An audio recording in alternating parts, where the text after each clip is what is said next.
Welcome to Horror Mania. I'm your host Terrelle. Thank you for clicking on this video. And if you are someone who recently subscribed to this channel after watching my Final Destination trailer reaction video, thank you for subscribing. I'm happy to have you here. And if you're a new viewer here, this is a horror channel.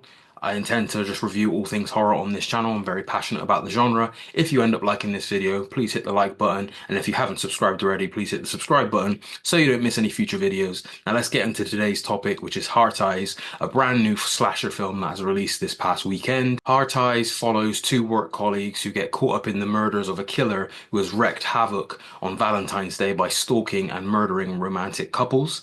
Now, the marketing campaign for this film began within the past month or so it was a very short window for the marketing campaign, and I understand why.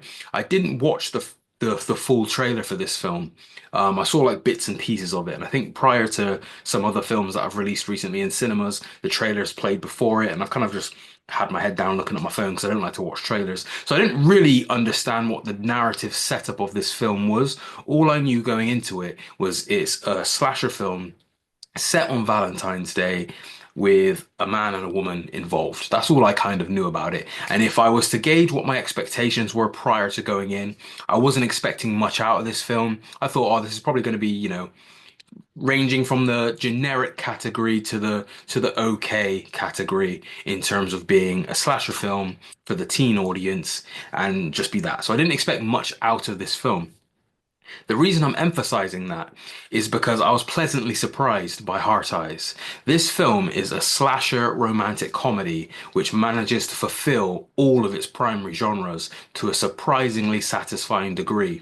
And what you get as a result of that is a fresh spin on a romantic Valentine's Day story. And it succeeds in this area for many reasons. One being, and this is one of the key reasons, the fact that the two leads are so likable, which isn't always the case for a slasher film.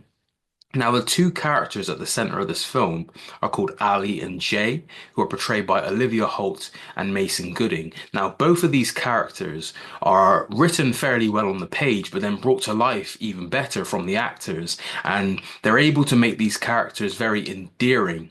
And then the actors themselves actually share a really organic chemistry that makes you want to root for them and to see them survive. Now, the situation that they're thrown into, without going into too much detail, story detail, they play two work colleagues who have been forced together, if you will, to save a failing work project. So they have to collaborate with each other for this work project. They're not too fond of each other at the beginning. And what you get as the film progresses is they get caught up in in amongst the trail of this murderer who's on a killing spree on Valentine's Day night. And as the course of the night goes, they may or may not start to warm up to each other as friends and maybe more as the night goes on. And I thought that's quite a genius setup for a romantic story that could also be a horror film. And I thought it worked incredibly well, especially because of the cast, like I said. Now, Olivia Holt delivers a performance that felt grounded and at times very earnest with how she displays the emotions and roadblocks that she feels romantically. And I think Ali's experiences and the effect that they've had on her seem like they would be very relatable to many, especially within the women in her age range. So coming from that kind of teenage age to like early adult age, young adult age. I think that age range, the Gen Z, if you will, I think they'll be able to relate to her character, what she's gone through romantically and emotionally, and how that's kind of affected her moving forward, and how she's kind of got her guard up towards other men and towards love, and is constantly looking in the past and, tracking her ex and all this. I think a lot of that is something that the younger generation especially can relate to quite a lot. And I thought it was well written within this character, and I thought Olivia Holt delivered it through her performance really well. Mason Gooden, who plays the other half of this lead pairing, Jay, is a very charismatic lead. And in this film, he shows how much the Scream franchise has underutilized him so far because he's charming, he's funny, but he's also able to bring a genuine sincerity to Jay, which makes him very amiable and likable, as I said. And I think what makes this film work so well is those two in the casting. I think different casting with actors that were unable to let's say, bring what's on the page to the screen with a certain level of authenticity and grounded realism. If you had a cast that failed to do that, I think this film would suffer greatly for it. But luckily, the cast here do a good job. The scenes that focus solely on them and their potential romance made me want to learn more about them and how their experiences influenced their idea of love, which initially at the start of the film is opposed. And under the surface of this film contains a timely message about embracing love and not being hesitant and nonchalant in the face of love and towards love when you actually find someone that you're interested in. And I think that's a valuable message for the current generation of teens and young adults, especially those who are growing tired and hesitant to the modern dating culture. Now, as I said, Heart Eyes is essentially a triple threat. It's a romance, it's a comedy, it's a horror. And in terms of the comedy, Heart Eyes works due to having dialogue that feels natural and amusing, which is then elevated because it's delivered by actors with good comedic timing. Another benefit to how the comedy is handled in this film is that there's a nice variety of humor, which stopped it from feeling stale and forced. Now, on top of the humor and the romance in this film, which is all done very well, is that this film is a great slasher film. And it's a film that features a relentless killer that has a distinct look. Now, they call him in the film, he's actually called the Heart Eyes Killer. And I think the Heart Eyes Killer could become a memorable horror villain for the Valentine's occasion in a similar manner to how Michael Myers is synonymous with film set Halloween. I just think he has the look down, and I think that the method of killing and how brutal he can be with the kills and some of the death scenes and the kill scenes in the film itself, I think it all lends itself to a memorable horror villain that I think could be remembered. You know, when you think of Valentine's Day, like for me personally right now, or prior to watching this film, if I thought of, someone said Valentine's Day horror film, first one that comes to my mind is My Bloody Valentine. And I've never really liked those movies, but those are the first ones that come spring to mind. Whereas this film is a much better film, in my opinion, and it has a villain that I think is equally, if not more memorable than the Miner from My Bloody Valentine.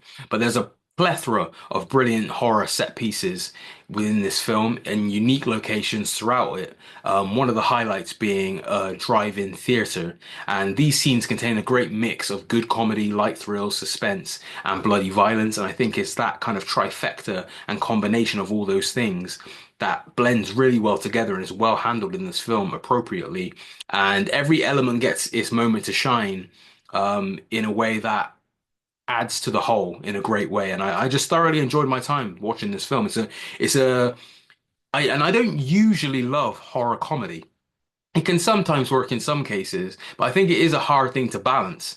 And it's a bit of a tightrope act, but I think they succeeded in doing so with this film. The cinematography is slick, with the night photography being well composed and lit, whilst maintaining the shadows and darker color palette without ever being overexposed.